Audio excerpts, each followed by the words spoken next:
The Tale of Black Beauty. Read and enjoy. Let's read a story of a horse named Black Beauty who faced difficulties due to his owners. Black Beauty starts with Beauty's birth. Beauty's story is set in Victorian England, a time when horses were crucial since they were the main mode of transportation for humans. Raised by his mother, Duchess, under the kind care of Farmer Gray, Beauty learns from a young age that humans can be either a horse's greatest ally or their worst enemy.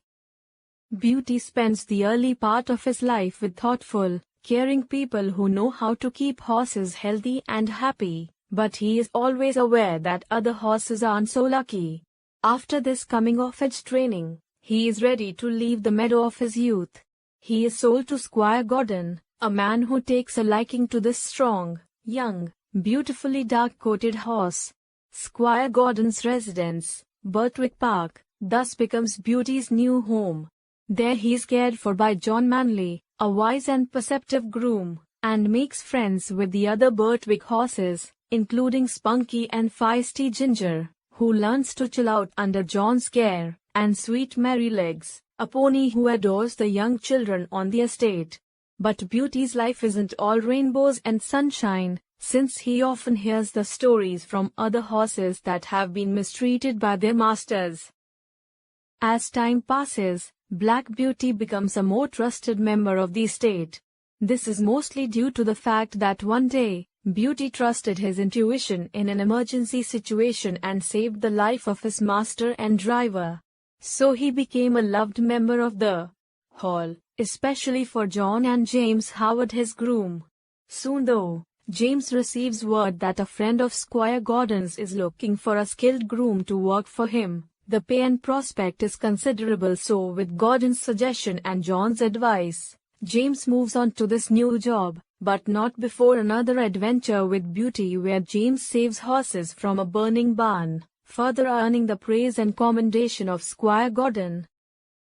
Joe Green is his replacement, a young, gentle fellow who does not know much about grooming but is eager to learn. One day, Beauty and John dash to a distant town to find a doctor that can treat the squire's wife, who has taken ill. Beauty performs splendidly, and it is likely that his speed in going and coming saves the lady's life. However, in the aftermath of that he becomes ill when the well-intentioned Joe is unable to care for the exhausted horse properly. John becomes furious, and when Joe's father attempts to defend his son by saying it was just the boy's ignorance and he meant no harm, John utters one of the key themes of the book: ignorance is as harmful as cruelty, despite whatever intentions the person has. But John eventually calms down, forgives Joe and becomes his mentor. Joe learns quickly, and after a touching experience of standing up for oppressed horses he matures quite quickly. Life continues happily until the squire's wife becomes ill again and the doctor advises them to leave the country for a healthier climate. Squire Gordon and his family thus leave and sell Merrylegs to one buyer and Ginger and Black Beauty to another buyer. From this point onward, Beauty's story becomes a struggle as he falls victim to ignorant treatment and negligence from a series of new owners. One night, a drunk groom causes Beauty to fall, an unlucky incident that kills the groom and permanently scars Beauty, turning him from a fashionable carriage horse to a horse for hire. The groom decides he cannot keep a horse in such a scarred state, so he sells Beauty. Beauty goes through a number of buyers until he ends up a job horse to be rented out by drivers.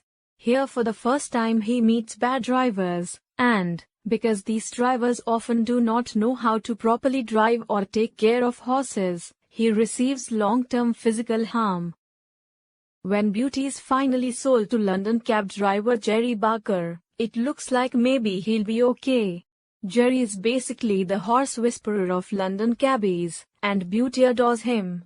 Even though the work is hard, Beauty grows to love his life with Jerry and the Barker family. But illness once again changes Beauty's fate, and after a near-deadly round of bronchitis, Jerry gives up his London cab and moves to the country with his family. After that, Beauty suffers at the hands of brutal owners who work him until he literally drops. Along the way, he meets his old friend Ginger, who's been treated so cruelly that Beauty eventually sees her carted away, dead. Although Beauty is nearly dead himself from overwork and injury, he's saved by a perceptive horse doctor who thinks he can still be fixed up and sold. Beauty is bought by a kind farmer and his grandson, who rehabilitate him. They sell him at last to a family who recognizes him as Squire Gordon's beloved Black Beauty. Beauty finds great happiness and peace in his new home. It is here that the story ends. Beauty is at peace, saying that for now, before he becomes fully awake, he feels like he is again under the trees of the orchard, standing contentedly with his old friends and